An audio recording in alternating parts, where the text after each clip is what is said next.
Well, hello again. Ed Blomdahl here. And I've been working on another idea that I had from some time ago. And it dealt with the title here, Relativistic Physics. And it's one of three that I told people within the scientific community would not last.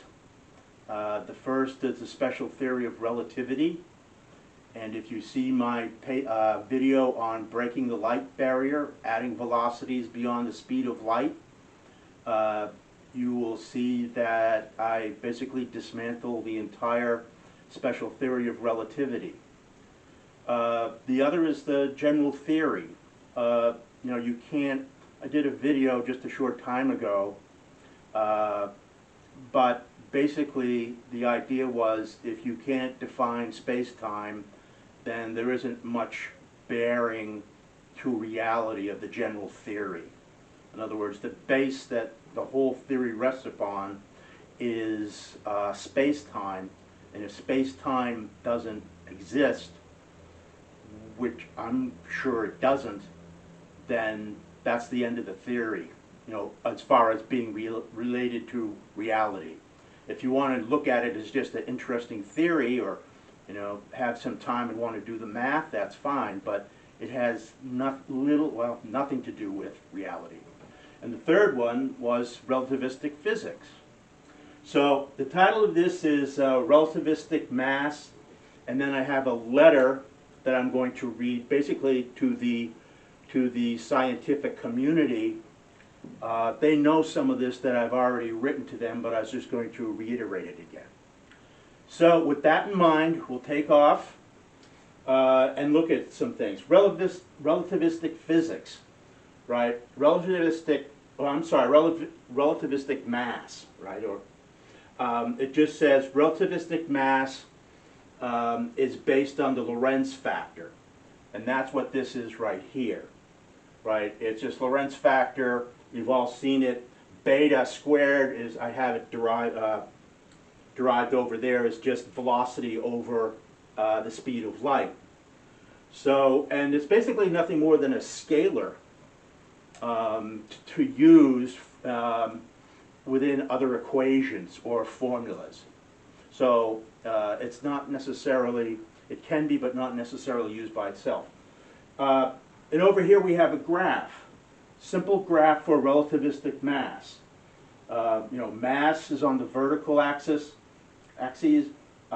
speed is on the horizontal axis, and I just have some numbers in here, but basically the idea is as the velocity approaches c, the speed of light, the mass of whatever it happens to be, a proton or maybe an electron or something, reaches infinity. And let me disabuse you of that idea, although I have read some that say, Einstein didn't want relativistic mass, and there's other papers that will give you relativistic mass, and so it's sort of in a tug of war as to is there or isn't there.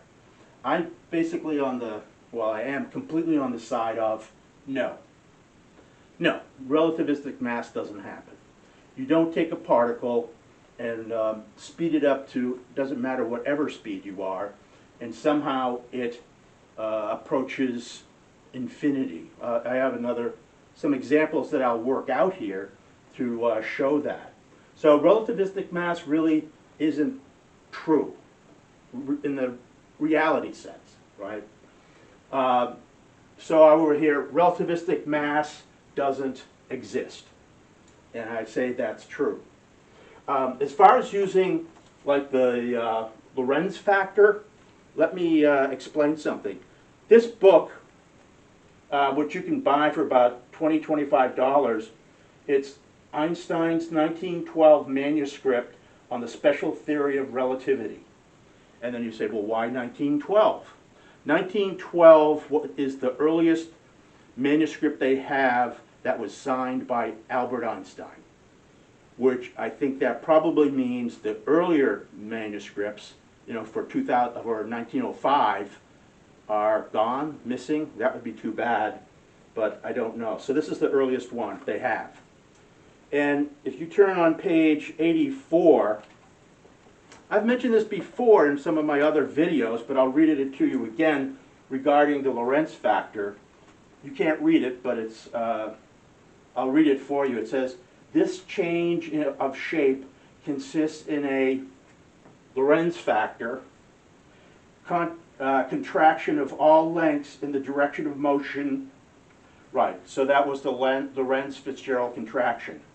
H.A. Lorentz had already introduced such a contraction hypothetically, right, hypothetically, in order to explain the negative result of the Michelson and Morley experiment from the standpoint of his theory, right?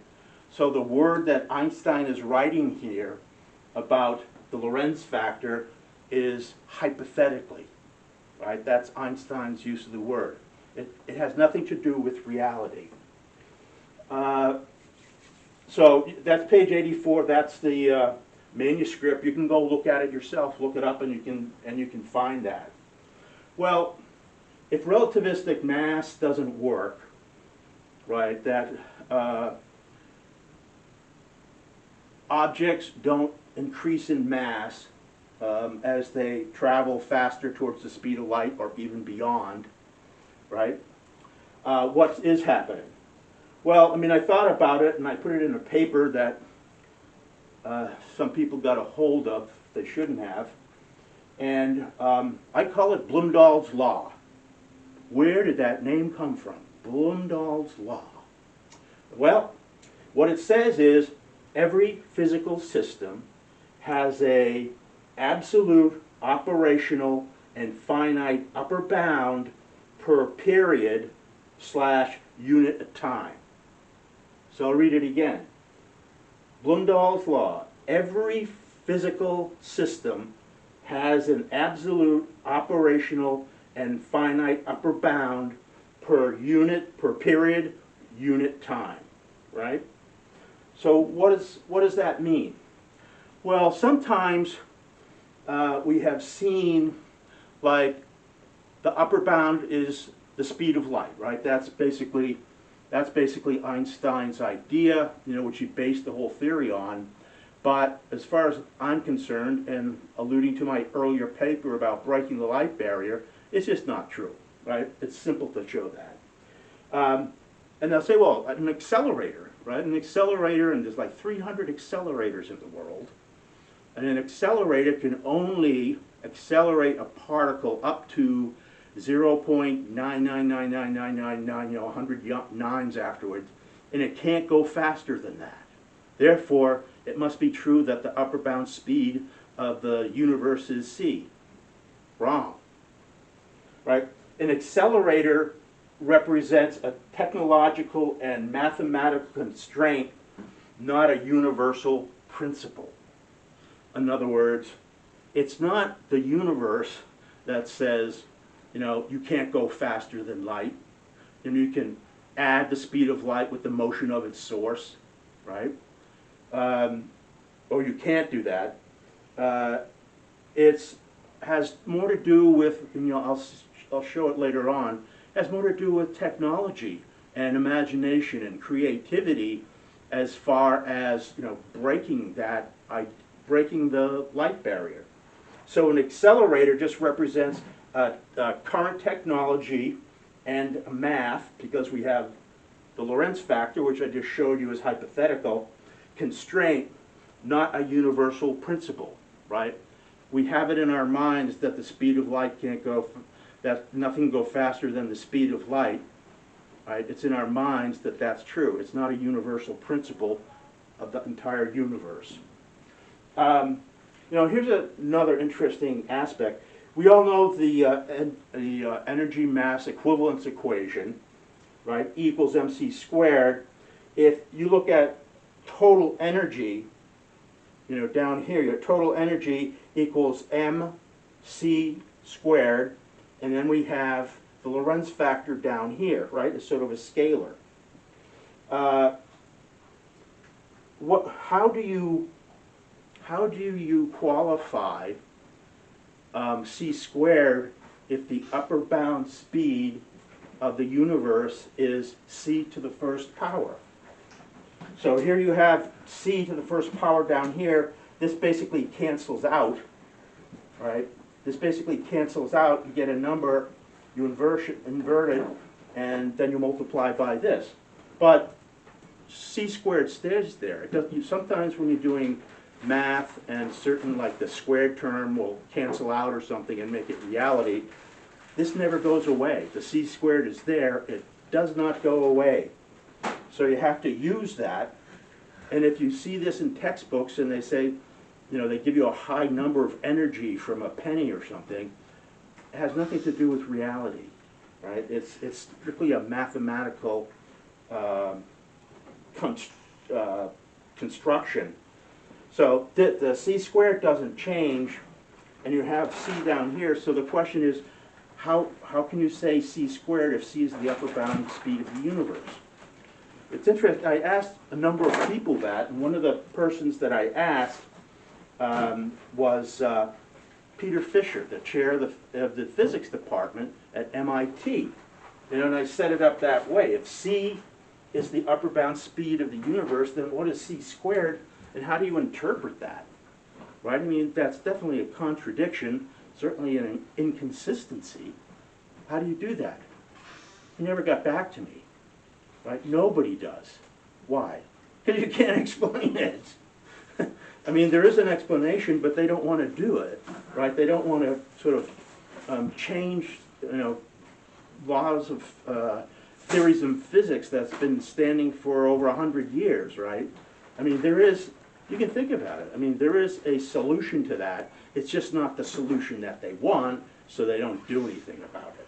But it's there. You know, it's like a big black eye, and you can't miss it. So anyway, he never got back to me, neither did anybody else, but it's kind of interesting.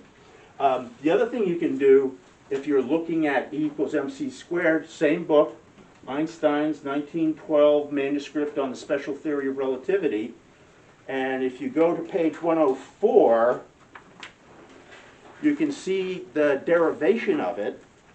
Right? I know you can't see it, but it's there. You can see the demonstration of it, and he takes it over to the next page as well when he's talking about total. When he's talking about total energy. So something to look at. You can make up your own mind whether you think this has anything to do with E equals m squared, has anything to do with reality or not. I'd say